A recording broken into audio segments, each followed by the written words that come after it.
Kisah yang terletak yang dibicarakan setelah kalimat subhana bukan kisah atau dongeng biasa, tapi luar biasa. Itu yang pertama. Yang kedua, mengapa Gusti Allah perlu mempertaruhkan kesuciannya, ketasbihannya, kekudusannya dengan mengawali kisah subhana untuk untuk membantah secara mutlak tuduhan mereka-mereka yang tidak mempercayai tentang kisah Isra Mi'raj Nabi besar Muhammad sallallahu alaihi wasallam. Itu makna daripada subhana. Lebih tepat lagi, secara makna tafsir subhana itu apa?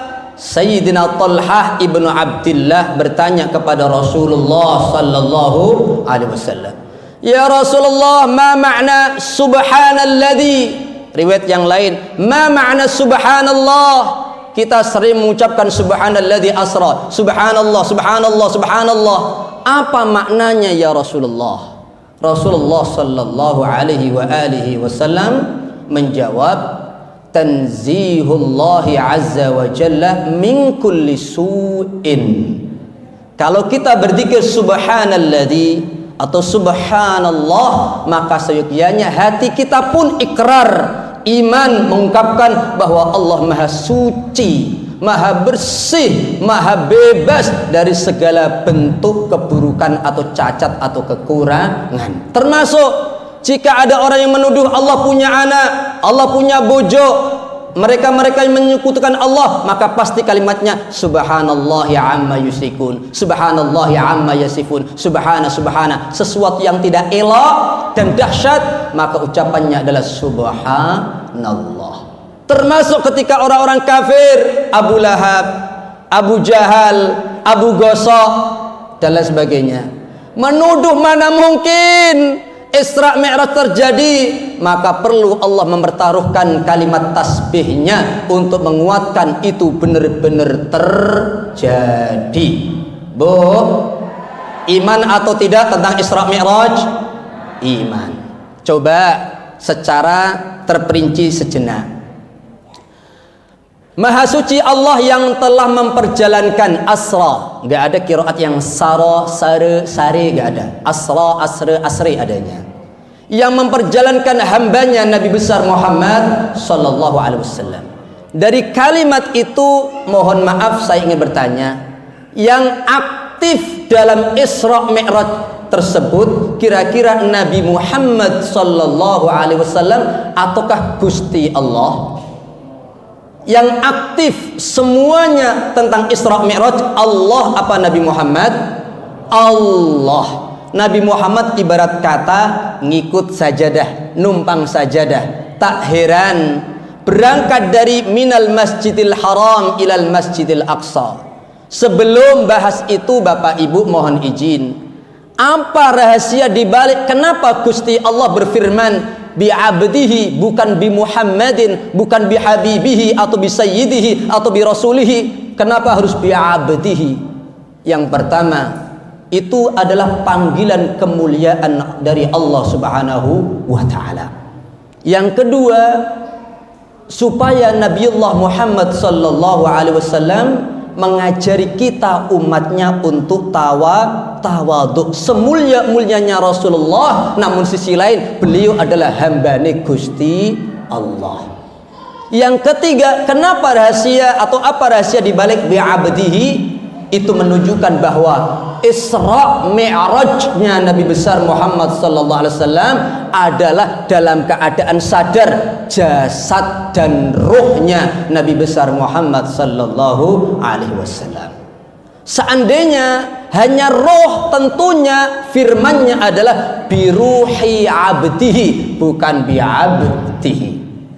Kemudian Bapak Ibu yang dirahmati Allah, dari Masjidil Haram, lebih tepatnya dari mana Ustadz? Ada 3 riwayat di antara 23 riwayat hadis tentang ini. Yang pertama, Rasulullah sallallahu alaihi wasallam menyampaikan, bainama ana fil hijri bainan naumi wal yaqadhan. Ketika aku berada di Hijr Ismail, itu yang pertama. Yang kedua, bainama ana fil hatim 'inda al-hijri. Aku berada di Hatim, itu yang kedua. Yang ketiga, furrija saqfa baiti baitu ummi hani'in. Tiba-tiba merekah itu atap rumahku, rumah saat aku istirahat malam, yakni rumah Ummu Hani radhiyallahu anha, putri daripada Sayyidina Abu Thalib. Jamaah yang dimuliakan Allah Subhanahu wa taala. Apapun itu, 3 malaikat datang diwakili dengan temani malaikat Jibril. Singkat cerita, dicuci, dibelah itu semuanya dada Rasul sallallahu alaihi wasallam, sampai Sayyidina Anas bin Malik berikrar dalam kitab Asy-Syama'il Al-Muhammadiyah, wallahi aku pernah melihat jelas dari naharnya Rasul. Nahar itu ini, kemudian sampai berbatasan tengah perutnya Rasul ada bekas jahitan belahan. Kira-kira iman atau tidak? Iman atau tidak? Semuanya ini, maaf sekali lagi, acara Isra Mi'raj kaitannya untuk kita, tujuan utama adalah tertulis dalam surah Al-Isra ayat 60. Wa ma ja'alna ar-ru'ya allati araynaka illa fitnatan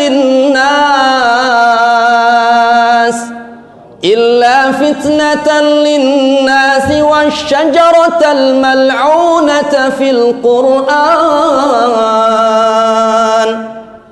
Ternyata wahai Nabi Muhammad, firman Allah, kami tidaklah memperlihatkan kepada engkau pemandangan-pemandangan dalam kisah Isra Mi'raj kecuali untuk kaitannya umatmu, fitnatal lin-nas, ujian iman. Tidak panjang kalam. Kalau untuk Rasulullah, linuriyahu min ayatina, dalam surah Al-Isra ayat pertama tadi, untuk menambah keimanan Rasul, memantapkan keimanan Rasul dengan cara pemandangan-pemandangan kekuasaan Allah Subhanahu wa taala yang diperlihatkan kepada beliau. Allahumma shalli ala Muhammad. Allahumma shalli ala Muhammad. Bapak Ibu yang dirahmati Allah, tidak panjang kalam, Buraq didatangkan malaikat Jibril. Tapi ada keunikan satu. Dari 23 hadis, hanya 1 hadis yang ada tambahannya. Riwayatnya Al-Bazzar, sanadnya Ibnu Abbas radhiyallahu anhuma. Ternyata Buraq ketika didekatkan oleh Jibril alaihi salam di hadapan Rasul sallallahu alaihi wasallam, tiba-tiba lari terbirit-birit menghindar Rasulullah. Kemudian dibagani kalau di sini apa ya? Dibagani itu apa ya di sini? Dibagani itu ya dibagani, ditarik, ditahan. Nah, maaf lama di Amerika Bapak Yai ini. Dituarek malaikat Jibril, mau kemana hai Buraq sampean? Kemudian Jibril menerangkan, wahai Buraq, ketahuilah, orang yang hendak menaikimu adalah lebih mulia daripada nabi-nabi dan rasul yang pernah menaikimu, hai Buraq. Bahkan beliau jauh lebih termulia daripada seluruh malaikat-malaikat Allah Subhanahu wa taala. Apa komentarnya beliau, Buraq alaihi salam ini? Ya Jibril, laqad alimtu. Aku tahu betul betapa mulianya Rasulullah. Itulah kenapa astahyi minhu. Aku malu berjajaran dengan Rasulullah. Aku malu berdekatan dengan Rasulullah. Aku malu menjadi tunggangannya Rasulullah, merasa belum pantas menjadi tunggangannya Rasulullah sallallahu alaihi wasallam. Allahumma salli ala Muhammad. Allahumma salli ala Muhammad. Allahumma salli ala Muhammad. Tak heran Abdullah ibnu Abbas 5 tahun qiyamul lail bersama Rasulullah SAW mundur setelah qiyamul lail bersama beliau, lantaran merasa rak pantas berjajaran dengan Rasulullah SAW. Ini makhluk mulia, berkahnya luar biasa, menjadi tunggangan para nabi, para rasul, menjadi malu kalau satu komunitas dekat dengan Rasulullah SAW. Lalu beliau mengatakan, Buraq ini berkata, ya Jibril, dari dulu aku punya satu hajat, satu keinginan. Keinginanmu apa, hai Buraq? Tanya Jibril. Buraq menjawab, wallahi inni la uhibbu an akuna fi syafa'atih. Wallahi demi Allah, aku dari dulu mengharapkan kepada Allah termasuk bagian makhluk yang mendapatkan pertolongan syafaatnya Rasulullah sallallahu alaihi wasallam. Hadis riwayat Al-Bazzar dengan sanad Ibnu Abbas radhiyallahu anhu. Bayangkan, maaf, tamparan keras buat saya. Itu makhluk jasanya luar biasa. Itu makhluk taatnya luar biasa. Tidak ada atau belum pernah dengar saya riwayatnya tentang kemaksiatannya. Itu saja ngemis syafaatnya Rasulullah sallallahu alaihi wasallam. Bagaimana dengan kita? Dengan lumuran dosa, miskin amal soleh, tentu wajib lebih kudu serius ngemis syafaatnya Rasulullah sallallahu alaihi wasallam. Salatullah salamullah ala taha rasulillah.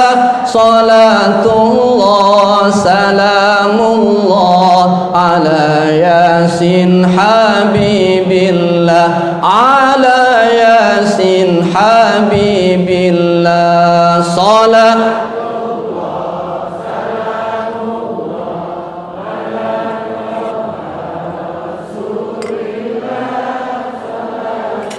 Bismillah.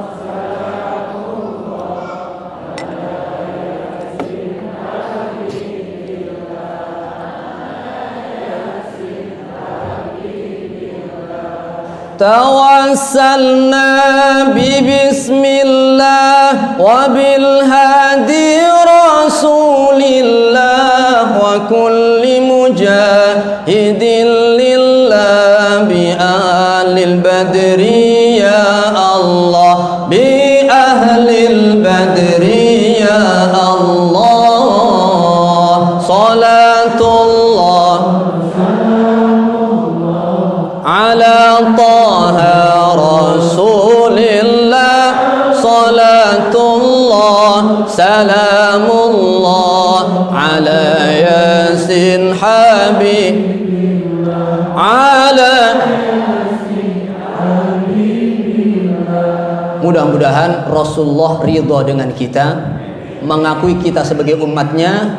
Allah izinkan beliau untuk memberikan syafaat kepada kita semuanya. Bapak Ibu yang dirahmati Allah, Rasulullah pun menjawab, anta min syafaati insyaallah. Singkat cerita, Rasul naik buraq dalam perjalanan yang super cepat, muntahat taraf. Kata Rasul, ada banyak pemandangan. Satu saja di antara banyak pemandangan yang perlu saya sampaikan. Ada panggilan dari kanan, ya Muhammad ala rislik. Tolong Muhammad berhenti. Wa min yasarihi, dari sebelah kirinya, ya Muhammad ala rislik. Berhenti hai Muhammad.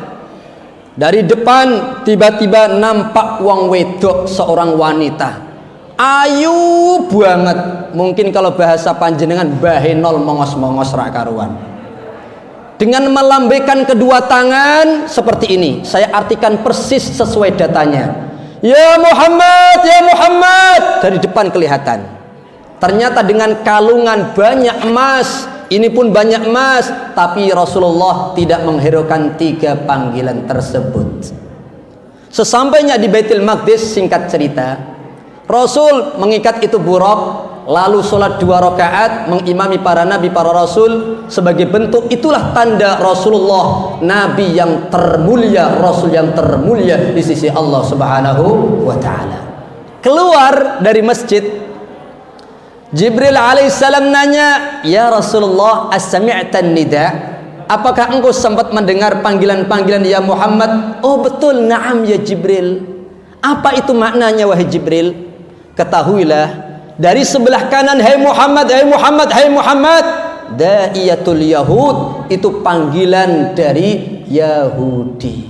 Wallahi, kata Jibril, demi Allah, seandainya engkau berhenti wahai Rasulullah atas panggilan tersebut, maka seluruh umatmu akan menjadi Yahudi. Sedangkan yang kiri panggilan dari Nasara. Seandainya engkau berhenti, wallah, seluruh umatmu menjadi Nasrani. Sedangkan yang wujute wong wedok tadi bahenol mongos-mongos ayu ora karuan dengan berbagai macam emas perhiasannya, itu adalah wujud sangka donya. Jika panjenengan berhenti ya Rasulullah, demi Allah umatmu bakal gila edan donya. Allahumma sholli ala Muhammad. Bapak, Ibu, saya boleh nanya? Boleh nanya atau tidak, Pak, Bu? Mohon izin kalau nggak boleh saya pamit pulang saja. Itu Rasul berhenti. Kira-kira secara nyata real kehidupan kita, banyak nggak manusia yang edan dunya? Banyak atau sedikit? Umpamane bojo wedok siji ayu, cuantik ra karuan, bahenol mongos-mongos. Kira-kira sang bapak pengen nikah lagi atau tidak? Wah, guyu awas ini. Bahkan punya 4 bojo, kira-kira bapak pengen punya lagi yang kelima atau tidak? Allahumma sholli ala Muhammad. Ya Allah, ini berkah Rasul sudah berhenti. Apalagi kalau nurutin panggilan wong wedok kaya apa edane karo dunya. Allahumma sholli ala Muhammad. Allahumma sholli ala Muhammad. Singkat cerita, Rasulullah ditawari oleh Jibril alaihissalam laban wal khamr, susu dan khamr. Rasul memilih dan meminum laban susu. Singkat cerita, naik melalui Mi'raj, di mana dalam hadis Abu Dzar Rasulullah sallallahu alaihi wasallam menyampaikan itu Mi'raj adalah sulamus sama, sejenis tangga menuju langit di mana malaikat-malaikat biasa dengan naik tangga tersebut membawa ruh manusia. Dalam hadis sanad Al-Bara ibnu Azib, tidak ada dalam Sahih Bukhari, Muslim dan At-Tirmidzi, tapi selainnya ada semuanya. Kisah yang panjang tentang bagaimana rasanya mati, kemudian apa yang terjadi dan macam-macamnya bisa dibuka dalam hadis-hadis tersebut. Ma'asyiral muslimin, langit pertama ketika diketok pintu oleh Jibril, man? Ana Jibril. Wa man ma'ak? Muhammad sallallahu alaihi wasallam. Laqad ursil, sudah diutus? Naam, laqad ursil. Fa ni'mal maji' hadha. Sebaik-baik tamu yang datang adalah dia. Marhaban bika bi ni'amil maji'. Allahu akbar, betapa bungahnya para malaikat. Satu riwayat adalah malaikat Ismail dengan didampingi 70.000 malaikat bondong-bondong berusaha memberikan selamat hangat kepada Rasulullah sallallahu alaihi wasallam. Langit pertama ketemu Nabi Adam. Bu, sampai di kisah ini kira-kira masih iman atau tidak? Iman atau tidak? Yakin atau tidak? Oke. Tujuan Isra Mi'raj adalah tetap selalu menanamkan keimanan kepada Allah dan Rasul sallallahu alaihi wasallam. Kemudian langit kedua, awal mula melihat Nabi Adam di langit pertama duduk. Setiap kali melihat ke kanan nangis, ke kiri ke kanan guya-guyu, ke kiri nongas nangis. Siapa itu, hai Jibril? Tanya Rasul. Itu abuka Abul Bashar Adam alaihi salam. Lah kenapa nangis? Kalau ke kanan melihat anak cucu ahli surga, maka bungahnya luar biasa Nabi Adam. Sedangkan kalau ke kiri adalah anak cucu yang masuk neraka. Na'udzubillah min dzalik. Langit kedua ketemu Nabi Isa alaihissalam dan Yahya ibn Zakaria alaihissalam. Singkat cerita, langit ketiga ketemu Nabiullah Idris alaihissalam. Langit keempat, dalam ayat yang lain ada tambahan Yusuf dan Idris. Yang keempat ketemu Maryam binti Imran. Kemudian riwayat yang lain Yusuf alaihissalam berada di langit yang keempat. Ikhtilaf hadis. Kemudian yang kelima ada Nabiullah Harun alaihissalam. Yang keenam Nabi Musa. Yang ketujuh Nabi Ibrahim. Kebanyakan hadis demikian. Meskipun 1-2 hadis Nabi Ibrahim berada di 6, Nabi Musa berada di langit yang ketujuh. Singkat cerita, dalam perjalanan ketika ketemu Nabi Ibrahim, beliau sedang sholat di bebatuan surga. Ternyata saat perkenalan pertama Rasulullah